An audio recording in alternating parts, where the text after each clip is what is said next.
तो मूवी की first scene में हम एक ऐसी जगह को देखते हैं जहां बर्फ पड़ी हुई थी। वहां साइंटिस्ट को एक बहुत पुराना एयरक्राफ्ट मिलता है। वो देखता है कि वहां पर कैप्टन अमेरिका का शील्ड है। अब हमें सन 1942 का सीन दिखाया जाता है। यहाँ हम जर्मन सोल्जर्स को देखते हैं जो कि अपने लीडर के कहने पर कोई खास चीज ढूंढ रहा होता है। यहाँ पर जो चीज वो ढूंढ रहे होते हैं वो उसे मिल जाती है, लेकिन तभी उसे पता चलता है कि ये नकली है।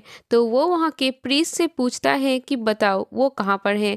तो प्रीस्ट कहता है कि वो तुम्हारे लिए नहीं है और ना ही तुम उसके पावर को कंट्रोल कर सकते हो। अब वो चारों तरफ देखता है कि तभी उसे दीवार पर एक बटन दिखता है। जैसे ही वो उस बटन को प्रेस करता है उसके अंदर से एक बॉक्स बाहर निकलता है। उस बॉक्स के अंदर से नीले रंग की रोशनी निकलती है। दरअसल इसके अंदर टेसरेट है जिसके अंदर बहुत पावर है। अब वो उस प्रीस्ट को मारकर टेसरेट को लेकर वहां से चला जाता है। अब हमें 1 साल बाद का सीन दिखाया जाता है। यहाँ हम बहुत सारे एक ही एज के लड़के को देखते हैं, जहाँ हम स्टीव को भी देखते हैं जो कि इस मूवी का मेन कैरेक्टर है। स्टीव को आर्मी में जाना था, लेकिन उसे कुछ मेडिकल प्रॉब्लम होती है तो उसे सिलेक्ट नहीं किया जाता। अब स्टीव एक ऑफिसर से मिलता है जिसका नाम बेकी होता है जो कि उसका दोस्त भी है। वो उसे एक एग्जीबिशन में लेके जाता है।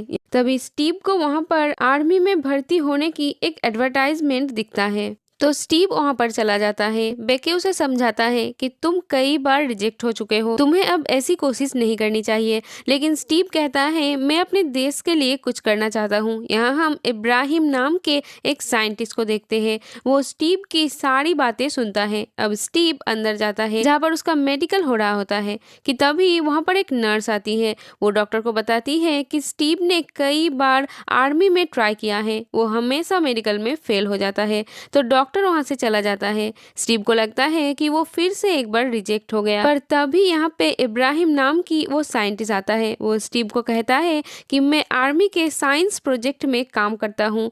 वो कहता है कि अगर तुम मुझे अपने बारे में सब कुछ सच बताओगे तो शायद मैं तुम्हारी मदद कर सकूं। स्टीव उन्हें सब सच बता देता है कि मैं आर्मी में जाने के लिए 5 बार कोशिश कर चुका हूँ और डॉक्टर इब्राहिम उसे मेडिकल में पास कर देते हैं। अब ट्रेनिंग में स्टीव अपने मेडिकल प्रॉब्लम के वजह से हर एक एक्टिविटी में पीछे रहता है।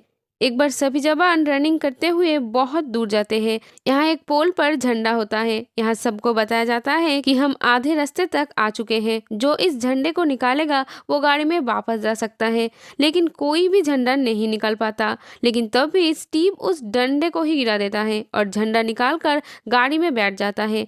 नेक्स्ट डे यहाँ डॉक्टर इब्राहिम आते हैं। वो कर्नल को बताते हैं कि मैं सुपर सोल्जर प्रोग्राम के लिए स्टीव को चुनना चाहता हूँ, लेकिन कर्नल कहता है कि ये सबसे कमजोर है। अब कर्नल एक ग्रेनेड को सारे जवानों के बीच में फेंक देता है। सभी इधर उधर भागते हैं, लेकिन स्टीव सभी को बचाने के लिए उस ग्रेनेड के ऊपर कूद जाता है। यहाँ हम उस सोल्जर को भी देखते हैं जिसे कर्नल ने सुपर सोल्जर प्रोग्राम के लिए चुनना चाहते हैं। वो गाड़ी के पीछे छुपा हुआ होता है। अब सबको यकीन हो जाता है कि स्टीव ही इस प्रोग्राम के लिए बिल्कुल सही है। इधर हम एक आदमी रेड स्केल को देखते हैं जो अपने साइंटिस्ट के साथ मिलकर कॉस्मिक ट्यूब की पावर को जान रहा होता है और उससे ऐसी एनर्जी निकालने की कोशिश कर रहा है जो किसी भी प्लेन को 5 से 6 दिन तक उड़ा सके और हर वॉर में भी उन्हें एनर्जी दे सके ताकि वो जीत जाए। अब कई दिन की मेहनत के बाद वो साइंटिस्ट उस मशीन को बना लेता है जो कॉस्मिक ट्यूब से एनर्जी लेगा और उनके टैंक्स में ट्रांसफर करेगा। इधर पेगी स्टीव को उसका सिटी लेके आता है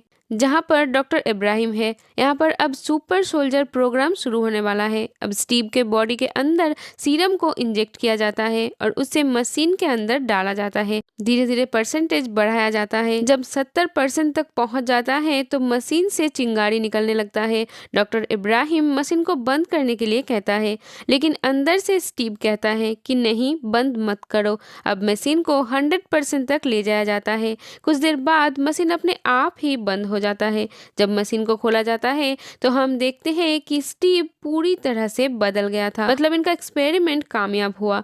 तभी यहाँ पर जोहेन का आदमी एक ब्लास्ट करता है और सीरम की आखिरी ट्यूब को निकाल लेता है और डॉक्टर इब्राहिम को गोली मार देता है। वो भाग जाता है। अब स्टीव उसका पीछा करता है। पहले उसे जहाँ भागने में तकलीफ होती थी, अब वो गाड़ी से भी तेज भाग रहा होता है। वो उस आदमी को पकड़ लेता है। सीरम की वो आखिरी शीशी जो उसके हाथ में होता है है वो टूट जाता है और वो साइनाइड खा लेता है और मर जाता है। स्टीव जब वापस जाता है तो उसे पता चलता है कि डॉक्टर की डेथ हो चुकी है। अब आर्मी स्टीव को ही कैप्टन अमेरिका बना देता है क्योंकि यही था जो कि सभी सोल्जर से ज्यादा स्ट्रांग था। अब हमें दिखाया जाता है कि स्टीव को कैप्टन अमेरिका की ड्रेस पहनाकर अलग अलग शहरों की शोज में भेजा जाता है जहां पर वो पब्लिक से अपील करता है कि वो और बॉन्ड खरीदे ताकि सरकार के पास पैसा आए और वो इस पैसे से हथियार खरीद सके। स्टीव को ये काम करना बिल्कुल भी पसंद नहीं होता। अब स्टीव को एक और जगह भेजा जाता है जहाँ पर सब स्टीव का बहुत मजाक उड़ाता है। स्टीव को बहुत दुख होता है क्योंकि वो एक सोल्जर बनना चाहता था। शो के बाद उसके पास पेगी कार्टर आता है जो उसे बताती है कि उसका दोस्त बैगी जिस बैटालियन में था उसको हाइड्रा ऑर्गेनाइजेशन के ऊपर हमला करने के लिए भेजा था, लेकिन सारी बैटालियन मारी गई और जो लोग बचे थे उन्हें हाइड्रा ने बंदी बना लिया। अब स्टीव अपने दोस्त को बचाने जाने के लिए तैयारी करने लगता है। अब वो पेगी कार्टर के मदद से उस जगह पे पहुंच जाता है। ये हाइड्रा की एक लैब होती है जहां पर सभी हथियार टेसरेक्ट की एनर्जी से चलता है। कैप्टन अमेरिका मतलब स्टीव अपने सभी साथियों को चुरा देता है और वो बेकी को ढूंढता है। बेकी उसे अंदर मिलता है जहाँ पर उसके बॉडी पर एक्सपेरिमेंट किया जा रहा होते हैं। वो बेकी को लेकर बाहर निकलने लगता है तभी उसके सामने योहान आ जाता है। वो अपना मास्क उतरता है। उसका चेहरा लाल रंग का हड्डी का ढांचा होता है और इसका नाम होता है रेड स्केल। असल में वो पहले डॉक्टर इब्राहिम के साथ काम किया करता था। जब उनका सीरम पूरी तरह से तैयार भी नहीं हुआ था तभी उसने उस सीरम को अपने बॉडी के अंदर इंजेक्ट कर लिया था जिससे वो पावरफुल तो हो गया पर उसका चेहरा पूरी तरह से पिघल गया। रेड स्केल अपने साइंटिस्ट के साथ यहाँ से निकल जाता है। कैप्टन अमेरिका भी बेकी के साथ यहाँ से निकल जाता है। कर्नल उसके इस काम से बहुत खुश होते हैं। कैप्टन अमेरिका पेगी कार्टर को बताता है जब मैं हाइड्रा के वहां पर गया था तो मैंने वहां पे नक्शे पर कुछ निशान देखे। मुझे पूरा भरोसा है कि ये हाइड्रा की वो अड्डे हैं जहां पर वो अपने हथियार बनाते हैं। मैं वहां हमला करना चाहता हूँ। अब वो हॉवर्ड स्टार्क के पास जाता है। वो बताता है कि मैंने तुम्हारे लिए नई शील्ड बनाई है, लेकिन वहाँ पर कैप्टन अमेरिका को एक दूसरी शील्ड दिखता है। हॉवर्ड स्टार्क बताते हैं कि ये वाइब्रेनियम धातु से बना है। जितनी तुम्हारी हाथ में है पूरी धरती पर बस उतनी ही वाइब्रेनियम है। अब ये कैप्टन अमेरिका का ढाल बन जाता है। अब कैप्टन अमेरिका अपना मिशन पर निकल जाता है। वो ड्राई के सभी अड्डे को खत्म कर देता है। अब कैप्टन अमेरिका एक और मिशन पर जाते हैं। रेड स्केल के बायोकेमिस्ट डॉक्टर जोला को पकड़ने के लिए जाता है। वो एक ट्रेन से कहीं जा रहे होते हैं। कैप्टन अमेरिका डॉक्टर जोला को पकड़ लेता है लेकिन बेकी ट्रेन के बाहर फंस जाता है। कैप्टन अमेरिका बेकी को बचाने की कोशिश करता है पर जिस हैंडल को पकड़कर वो लटका होता है वो टूट जाता है और बेकी खाई में गिर जाता है। अब जोला कर्नल को बताता है कि रेड स्केल बहुत जल्दी बड़े बड़े देशों पर बॉम्ब गिराने वाले हैं जिससे पूरी दुनिया तबाह हो जाएगी। कैप्टन अमेरिका रेड स्केल के अड्डे पर पहुंच जाता है जहां पर बहुत खतरनाक हथियार होते हैं। रेड स्केल एक प्लेन से निकल जाता है लेकिन तभी कैप्टन अमेरिका पेगी कार्टर के मदद से उस प्लेन तक पहुंच जाता है। अब उन दोनों के बीच बहुत फाइट होता है। कैप्टन अमेरिका अपना सील्ड रेड स्केल की तरफ फेंकता है। वो सील टेसरेक्ट के मशीन से टकराता है। रेड स्केल टेसरेक्ट को पकड़ता है लेकिन वो उसकी एनर्जी को बर्दाश्त नहीं कर पाता। टेसरेक्ट की एनर्जी से स्पेस में एक वर्म होल खुल जाता है जिसके अंदर रेड स्केल चला जाता है। टेसरेक्ट प्लेन से नीचे गिर जाता है। कैप्टन अमेरिका प्लेन को कंट्रोल नहीं कर पाता है। वो पेगी कार्टर को बताता है कि ये न्यूयॉर्क के तरफ बढ़ रहा है और लोगों को बचाने के लिए मुझे इसे क्रैश करना होगा।